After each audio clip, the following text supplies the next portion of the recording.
Both legal men are in the ring and set to start things off here. We're ready to go. All the budding tag teams out there hoping to one day make it to the big stage better be watching this match with a notepad in hand, because you can bet this is going to be a lesson in how it's done. Cesaro has to be considered one of the pound-for-pound strongest competitors in WWE. And speaking of pound, he's got the strongest uppercuts ever seen in a WWE ring. Cesaro is in position. How'd he do that? I don't know, Michael, but good thing. I don't think he could have taken much more of that. Backbreaker.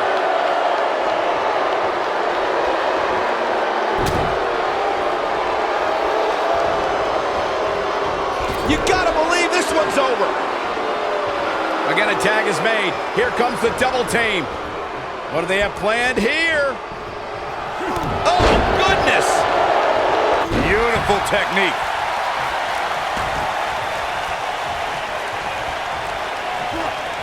Knee drop. Jeez.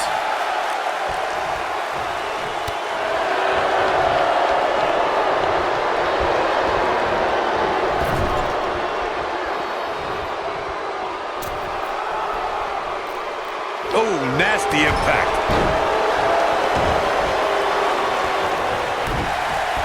Michaels setting it up. I don't think he's got it completely locked. He fights his way free. But how much energy did he exhaust fighting his way out?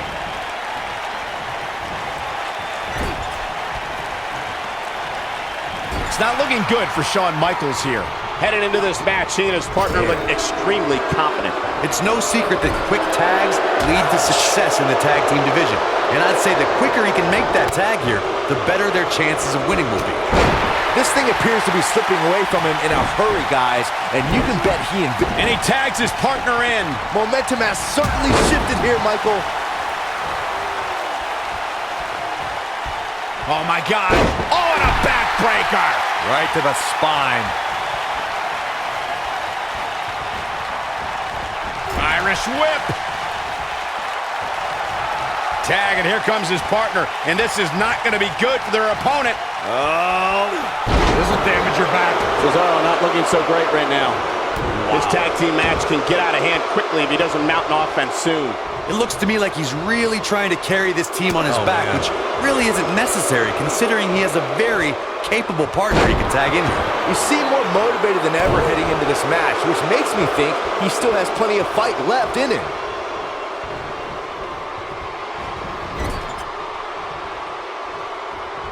In May of 2017, SmackDown Live saw an incredible women's tag team match when Charlotte Flair and Becky Lynch squared off against welcoming committee members Natalya and Carmella.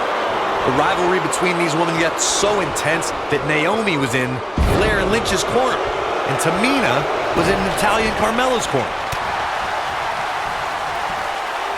Oh, incredible height. I think only a group as treacherous as the welcoming committee could bring Becky Lynch and Charlotte Flair back together.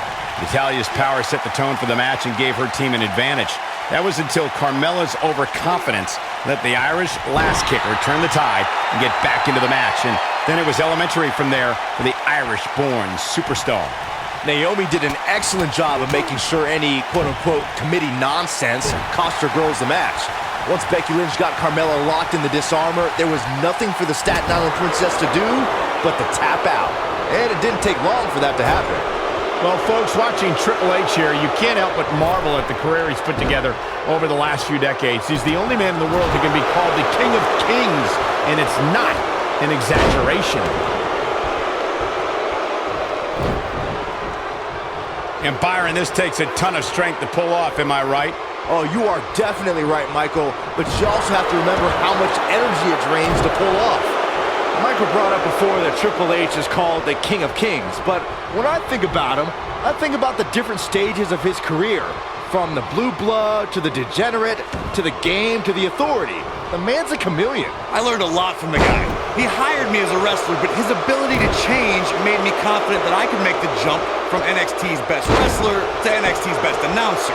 Triple H is living proof that you can either stagnate and die or adapt and thrive.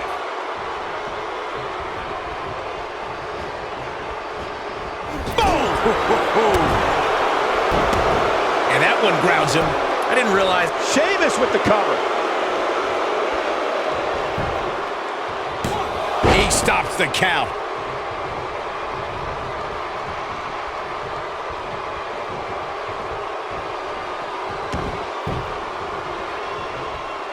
Most of the truly great tag teams in sports entertainment created a double team finishing maneuver. The spike pile driver from Anderson and Blanchard, the heart attack from the Hart Foundation, the rocker dropper from the Rockers, or the Doomsday device from the Road Warriors.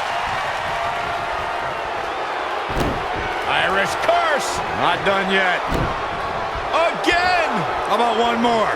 And a third by Sheamus. Good grief! He's in the driver's seat now. The situation just got real bad for Shawn Michaels. Corey, a few moments ago, you mentioned some of the great tag team finishing moves in sports entertainment history. Don't forget about the 3D from the Dudley Boys, or the double drop kick from the 2017 WWE Hall of Famers, the Rock and Roll Express. In tag team action, like in singles competition, once a duo nails their opponent with their finisher, that should signal the beginning of the end. It can take a long time for a tag team to decide on a double team finisher, but I agree. A team needs one, and it should be something that can be administered to any opponent. That's when a finishing move is truly effective. And since we're talking about tag teams, remember you and your partner have until the referee's 5 count to execute the move. The Bro Kick is the perfect weapon for Sheamus to display. HB the sharpshooter cinched in. Shawn Michaels has fought his way all the way back into this match, and now looks like he just might win this thing.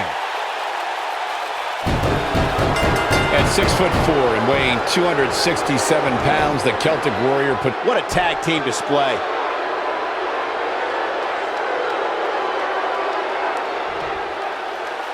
Here are your winners, the Heartbreak Kid, Shawn Michaels, and the game, Triple H, D-Generation X.